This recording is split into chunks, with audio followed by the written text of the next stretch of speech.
Vous écoutez Europe 1, il est 9h30. Le journal des médias avec Thomas Joubert. Bonjour Thomas. Bonjour, à la une ce matin, Laurent Ruquier a choisi la remplaçante de Natacha Polony. Yves Calvi lâche mots croisés sur France 2 et une nouvelle déclinaison de Plus belle la vie. Et on commence donc avec la nouvelle recrue de Laurent Ruquier dans On n'est pas couché. C'est confirmé, c'est bien Léa Salamé qui a été choisie pour remplacer Natacha Polony à la rentrée de samedi soir sur France 2. Léa Salamé, c'est une jeune journaliste qui officie tous les soirs sur iTélé en tant que meneuse de débat dans On ne va pas se mentir et également dans Ça se dispute sur la même chaîne. Elle va donc quitter iTélé dans les prochaines semaines. Selon Le Point, le groupe Canal+ a tout fait pour la retenir avec de sérieuses contre-propositions. Mais la jeune femme a finalement décidé de rejoindre Laurent Ruquier. Son contrat a été signé hier. Léa Salamé rejoindra Aymeric Caron qui devrait conserver sa place. Yves Calvi conserve C'est dans l'air sur France 5 mais va arrêter mots croisés sur France 2. Le journaliste l'annonce aux Parisiens ce matin. Il faut dire qu'il sera très occupé à la rentrée avec ses nouvelles activités à RTL. La station a confirmé hier qu'il présenterait bien la matinale à partir de septembre à la place de Laurent Bazin, ce qui l'empêchera d'animer le débat politique du lundi soir sur France 2. En revanche, pas question d'arrêter C'est dans l'air, sa quotidienne qui marche très bien sur France 5. Quant à Laurent Bazin, il quitte RTL et perd aussi l'émission qu'il présentait sur France 3. Tout peut changer qui s'arrête à la fin de la saison. Une nouvelle série dérivée de Plus belle la vie en préparation pour France 3. Le producteur Hubert Besson l'a confirmé au Festival de télévision de Monte-Carlo après le succès de Une vie en or en avril dernier. Un nouveau spin-off, comme on dit, va voir le jour. Cette nouvelle série dérivée se déroulera cette fois du côté de Marseille. On ne sait pas encore qui seront les personnages centraux. Quant à Rudy et Ninon, les héros de Une vie en or, on devrait aussi les retrouver dans 2 autres épisodes spéciaux de 52 minutes selon le producteur. Bernard Campan et Virginie Lemoine dans un téléfilm pour France 3. Les deux comédiens tournent en ce moment un polar adapté de Georges Simenon qui s'intitule La boule noire. Le tournage se déroule en Charente-Maritime jusqu'au 3 juillet. Au casting, on retrouve également Antoine Duléry et Linda de Souza. Ah bah dites donc, avec ça va aller. Ça faisait longtemps. Toujours à propos de fiction, M6 prépare des primes et sa série En famille. C'est la série qui remplace Scène de ménage sur la grille d'été. Selon Télé 2 Semaines, on devrait bientôt retrouver les personnages dans des épisodes spéciaux de 52 minutes diffusés en prime time.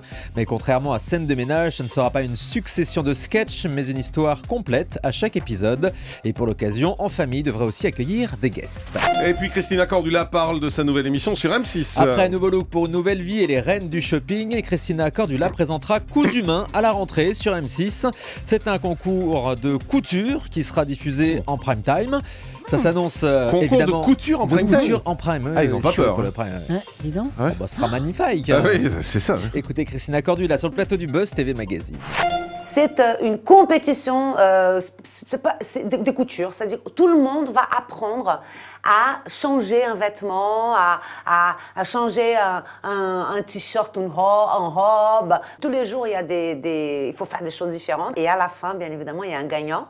C'est super sympa parce que ceux qui regardent, même s'ils n'ont pas l'habitude de coudre, ils vont apprendre à coudre parce qu'il y a plein d'astuces, on montre plein de façons de faire et c'est très sympathique. Voilà, c'est assez étonnant, hein, transformer un t-shirt en robe. Ah non, moi j'aurais transformé la robe en t-shirt, coupé, puis c'est... Ou un caleçon en string, quoi, c'est plus simple, effectivement. Le contraire est plus compliqué. Alors, transformer un t-shirt en robe... Arthur tourne une nouvelle émission pour TF1. Oui, l'animateur a connu des revers d'audience récemment avec Les Enfants de la télé où ce soir tout est permis, mais il va proposer un nouveau format qui sera enregistré dans 2 semaines. Ça s'appelle Star sous hypnose.